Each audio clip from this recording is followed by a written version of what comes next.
আসসালামু আলাইকুম। Hello viewers, আজকে আমি আপনাদের সাথে শেয়ার করব আমাদের নিজের হাতে তৈরি করা ময়দার মেশিন দিয়ে আমরা ময়দার সেমাই তৈরি করেছিলাম।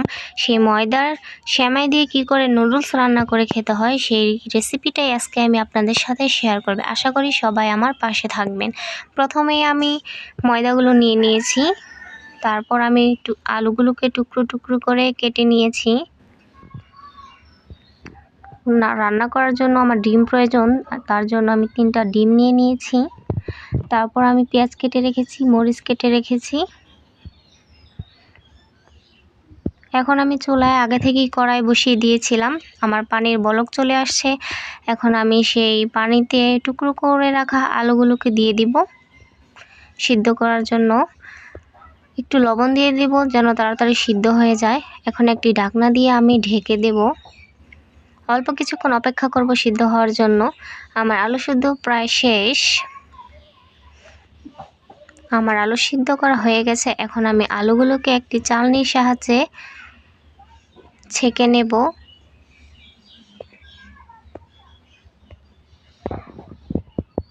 দেখেন আমার আলু সিদ্ধ করা হয়ে গেছে।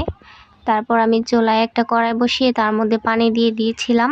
আমার পানিতে বলক চলে আসলে তার মধ্যে আমি ময়দার সেমাইগুলোকে দিয়ে দিব নুডলস তৈরি করার জন্য। সবগুলো আমি একসাথেই ঢেলে দিয়েছি। এই যে দেখেন আমার ময়দার সেমাইগুলো সিদ্ধ হয়ে গেছে। এখন আমি ময়দার সেমাইগুলোকে নুডলস রান্না করার জন্য একটা চালনির সাহায্যে ছেঁকে নেব। অল্প নিলেই দেখা যায় অনেকগুলো হয়ে যায় সিদ্ধ হয়ে যাওয়ার পরে। এখন আমি পরিষ্কার পানি দিয়ে ভালোভাবে ধুয়ে নেব। ভালো করে ঝরঝরে করে ধুয়ে নিয়ে নিচ্ছি। তারপর আমি চুলায় একটা কড়াই বসিয়ে তার মধ্যে তেল দিয়ে দিচ্ছি পরিমাণ মতো। কেটে রাখা পেঁয়াজ আর মরিচগুলো আমি দিয়ে দিলাম তেলের মধ্যে। এখন আমি পেঁয়াজ মরিচ একটু নেড়ে চেড়ে নেব।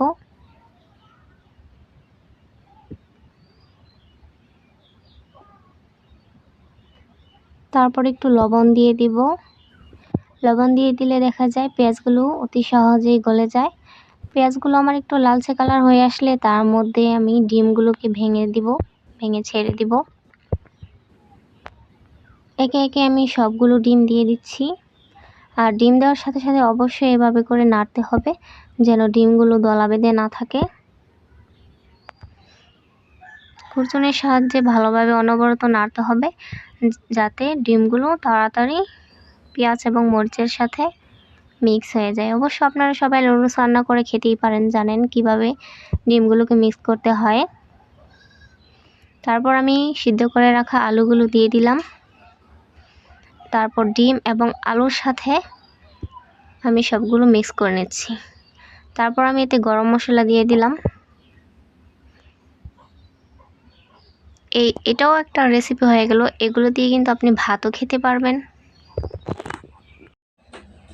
সবগুলো ভালোভাবে নেড়ে ছেড়ে এর মধ্যে আমি একটু মরিচের গুঁড়া আর একটু হলুদের গুঁড়া দিয়ে দিয়েছিলাম যাতে কালারটা সুন্দর আসে। তারপর আমি সবগুলো ময়দার সেমাইগুলো নুডলস রান্না করার জন্য আলু এবং ডিমের মধ্যে দিয়ে দিব। এবার সবগুলোকে আমি একসাথে নেড়ে চেড়ে নেব যাতে ডিম, আলু এবং ময়দার সেমাই নুডলস রান্নার জন্য তৈরি হয়ে যায়। ভালোভাবে আমি নেড়ে চেড়ে সবগুলো একসাথে মিক্স করে নেব। এখন আমি বাটিতে রেখে দিয়েছিলাম বাজার থেকে নিয়ে আসা ম্যাগি মশলা, সেগুলো আমি সবগুলো উপরে ছিটিয়ে দিলাম। এবার মশলার সাথে নুডলসগুলোকে ভালোভাবে নেড়ে চেড়ে উপর নিচ করে নেব যাতে সবগুলো একসাথে মিক্স হয়ে যায়। আমার নুডলস রান্না প্রায় শেষ। সবগুলোকে আমি ভালোভাবে মিক্স করে নিয়েছি। এখন আমি একটা বাটিতে নামিয়ে নেব। দেখেন সেম টু সেম বাজারের নুডলসের মতন হয়ে গেছে দেখতে। আপনাদের যদি দেখতে ভালো লাগে তাহলে অবশ্যই আমার পাশে থাকবেন। অবশ্যই আমার চ্যানেলটা সাবস্ক্রাইব করে দিবেন এবং বাসায় রান্না করে কমেন্টে বলে যাবেন কেমন হয়েছে খেতে। আশা করি ভিডিওটা সবার ভালো লাগবে।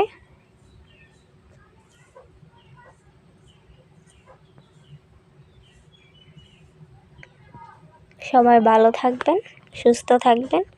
আসসালামু আলাইকুম।